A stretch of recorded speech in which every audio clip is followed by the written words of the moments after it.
And they recall that I had seen that picture in the room of one of the Indian students who had invited me to his place for lunch as a professor. In America it's very common for professors to go for lunch with students. And I remember that photograph. So it was in my mind that someday I must go and see Parmacharya. And it happened in 1977 election. There was a Tamil Nadu election for the assembly after the parliament election in which Janata Party came to power. And I am now the sole surviving founding member of the Janata Party because everybody else left it. I am the only one who has not left it. And but I remember that I was campaigning and I was passing through Kanchipuram, and there was a crowd. It was not in the Kanchi Mutt, but it was in a village a little away, maybe 20 kilometers away. And there was a small hut and there was a big crowd, lots of cars. So I asked my people, what's going on here? Then they gave me the name. They said, Paramacharya is here. That's why everybody's here. So I said, oh, then I want to see you. And I went to the hut where he was sitting. And I appeared just like that. There were other people also standing. And then he looked at me and he got up and went inside. So I didn't know, something about me must have upset him. That's why he went inside. So I started to leave. Who were looking after Parmacharya came running, said, Perivar on the Kupura. So I went back. So he asked me, how did you leave without? He asked me in Tamil, Uttarvu illama eppadi nikalmittan. So I saw you, you saw me and you went inside, so I thought you didn't want to see me. So therefore I decided to leave. No, I went inside to get this piece of paper. And he gave it to somebody, gave it to me. I opened it. And it was a question answer with my photograph in. Those days there was an Indian Express magazine called Dinamani Kadir or something. I forget what it was. And the question was that Subramanian Swamy is regarded as a hero of emergency. Is he a Tamilian? So the answer is yes, he is from Sholo Andan. So it's from Tamil Nadu. He's from Tamil Nadu. So he asked me, Nidana is there? So I said yes. Then he said, now you can go. First meeting. And second meeting happened after about a year, pretty away, and spent at least an hour and a half with me, speaking about everything political. But he made it clear that he normally doesn't speak politics. And but he's making an exception. And I took that to mean that I should not give it in the newspapers as many others were doing. And he traced the whole Indian history so magnificently for me in a short while. He even explained to me that we should oppose E.V. Ramaswamy Naikar at the brain level, he said, not physically. Because he is one man and he has turned, he is so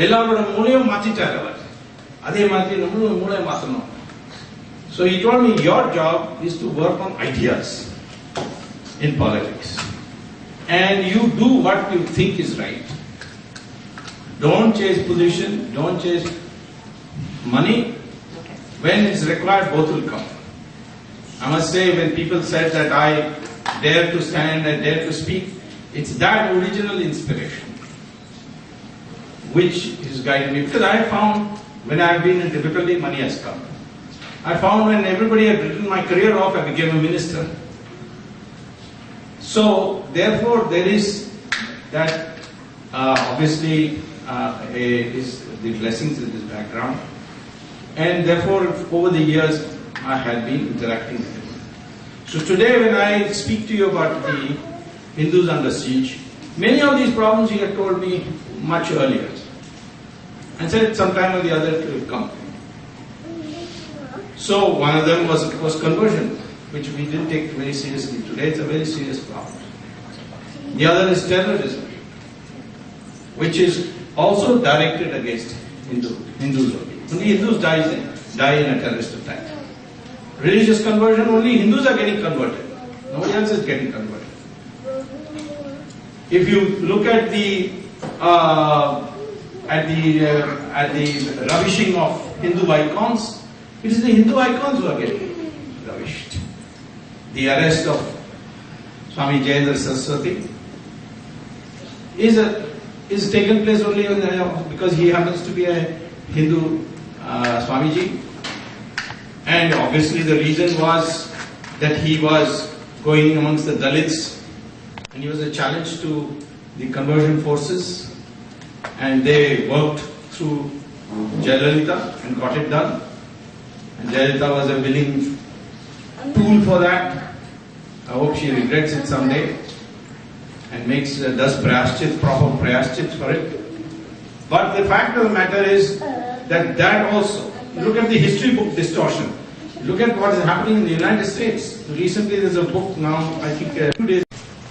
I was taken aback that you should be asking me this question all of a sudden. So I said, they have come to Afghanistan, tomorrow they will come to Pakistan, then they will come to India. That is their pattern. No, don't waste your time on Soviet Union. It will be finished. It will break up. 1980, at the peak of Soviet power, I would say, I said, I can't believe that, I couldn't say to him. I said to myself, is he saying? And that's exactly what happened. The Soviet Union broke up into 16 countries, become irrelevant. It doesn't exist anymore. As I told Nambudripad that for years you've been saying there's no inflation in Soviet Union, there's no unemployment in Soviet Union, there's no poverty in Soviet Union, now there's no Soviet Union also. So, here is, the perspective that I got. Then I said, then what should I do? So he said, India needs only 2 friends, China and Israel. And we were having the worst possible relations with both at that time, when he told me this. He told me this in 1977, that India needs only 2 friends, China and Israel. And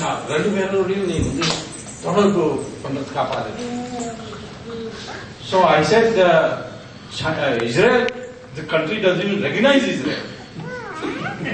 They won't even give me a passport to go to Israel. How I can develop relations? They said, no. That's all he would say to me. But every time I came, he would ask me, have you done anything about Israel? Have you done anything about Israel? And China. I said, China, they have taken away our territory. They are our enemies. How can we be having... No, you need them. You must know when to make friends and when to make allies. So I said, how do I know when to make friends and when to make allies? So he says, Vishwacharya per kiya. In fact, I was brought up in the north, so I didn't know much Tamil. In fact, I could hardly speak Tamil. So he used to appreciate, he never spoke to me in anything except Tamil. But he said, one day you will start speaking in public meetings in Tamil. Nowadays I speak in public meetings in Tamil. My own style of Tamil is different from the Dravidian Tamil. But everybody understands my Tamil, nobody understands Karunanidhi's Tamil. With China you have to do. Then, of course, I happen to be an expert on China, I speak Chinese. So I made a contact with them.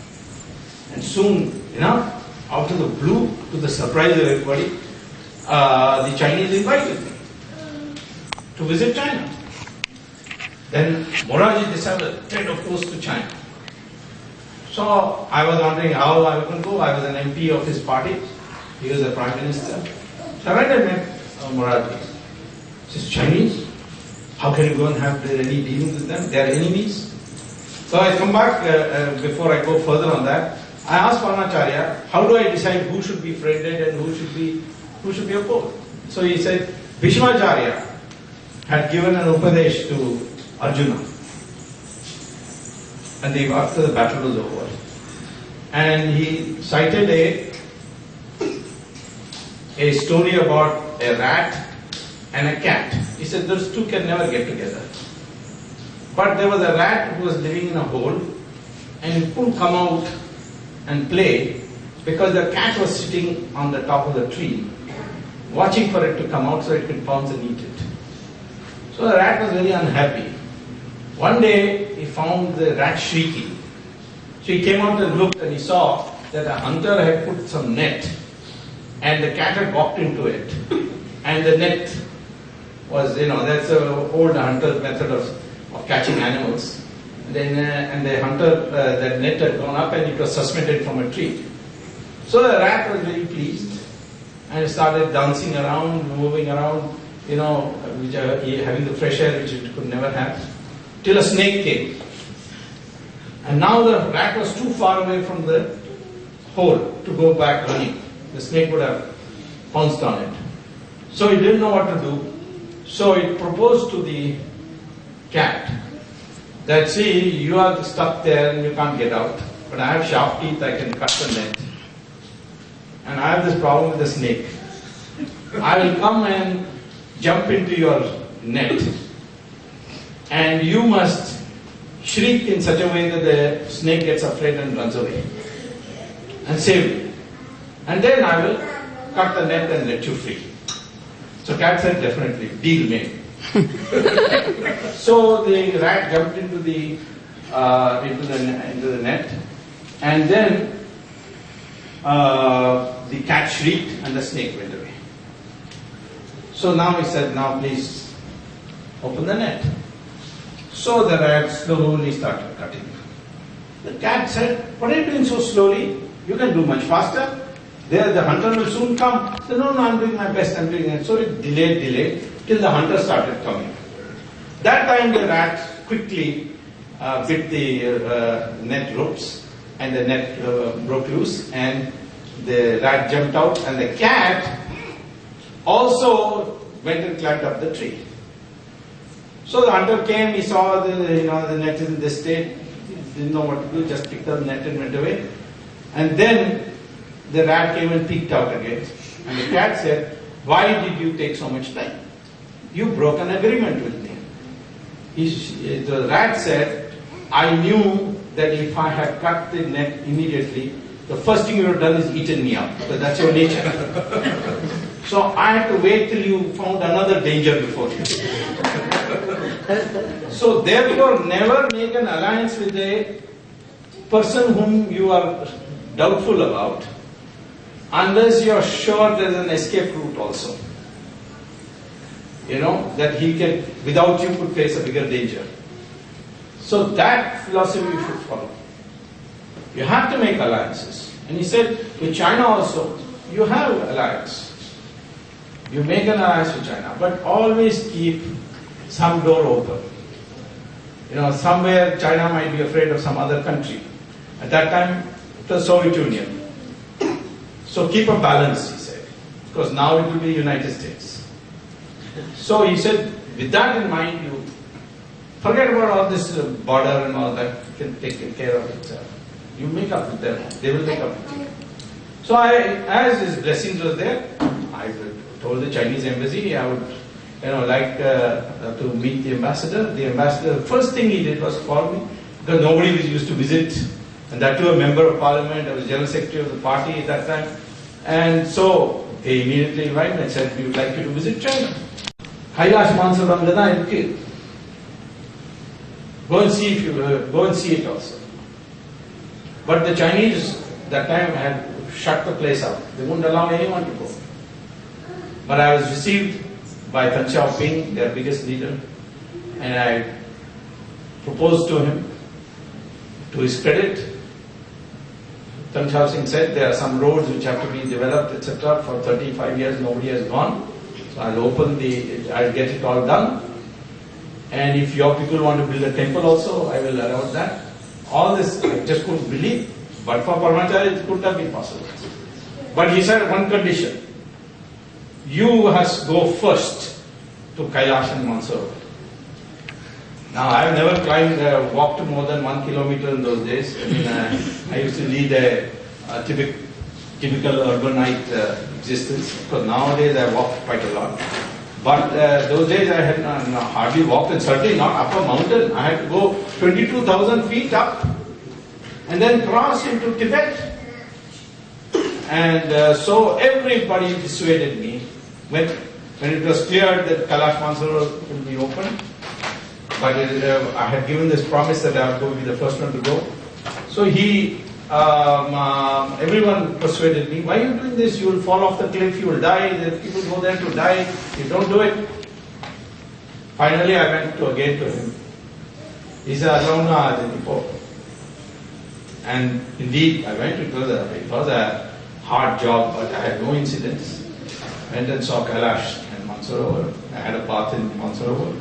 And since then, every year, 500 people are going. That got it open. I would have never thought about it. And I never would have believed that the communists would do it. In fact, that time, Atal Bihari Vajpayee was the foreign minister. He told me, you're spoiling our relations with the developing relations with China now.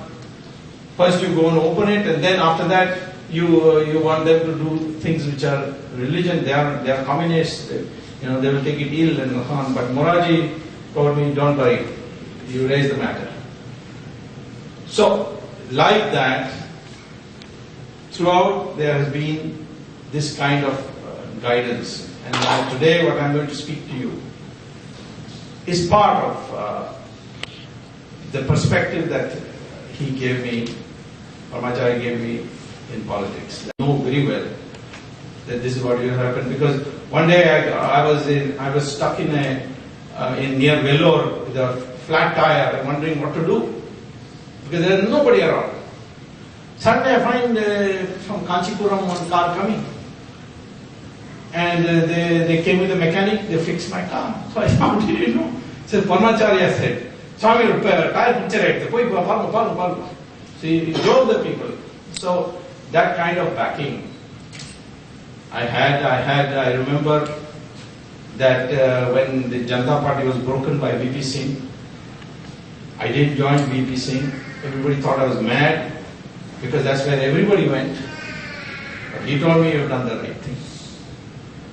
And then he told me, you come for my birthday celebration. It was in May 1990. 95th birthday, I think. Something like 95th birthday was. And he put me on the same stage as Rajiv Gandhi. In the invitation also, the two names are there in one of the programs we will address. And he said, you and he are going to be together. And Rajiv and I we were already known to each other, but became like brothers, very, very close friends. Then he was assassinated. So I told him, this horrible thing has happened. I need to do something about this Prabhakar, who's ordered the assassination. In Kanchipuram, and there was a crowd. It was not in the Kanchi Mutt, but it was in a village a little away, maybe 20 kilometers away. And there was a small hut, and there was a big crowd, lots of cars. So I asked my people, what's going on here? Then they gave me the name. They said, Paramacharya's here. And they recall that I had seen that picture in the room of one of the Indian students who had invited me to his place for lunch as a professor. In America, it's very common for professors to go for lunch with students. And I remember that photograph. So it was in my mind that someday I must go and see inside. So I started to leave. Who were looking after Paramacharya came running, said, Perivar on the Kupudra. So I went back. So he asked me, how did you leave without? He asked me in Tamil, Uttar Villama eppadi nikalmittan. So I saw you, you saw me and you went inside, so I thought you didn't want to see me. So therefore I decided to leave. No, I went out. That's why everybody's here. So I said, oh, then I want to see you. And I went to the hut where he was sitting, and I appeared just like that. There were other people also standing. And then he looked at me, and he got up and went inside. So I didn't know, something about me must have upset him. That's why he went. Parmacharya. And it happened in 1977 election. There was a Tamil Nadu election for the assembly after the parliament election in which Janata Party came to power. And I am now the sole surviving founding member of the Janata Party because everybody else left it. I am the only one who has not left it. And but I remember that I was campaigning and I was passing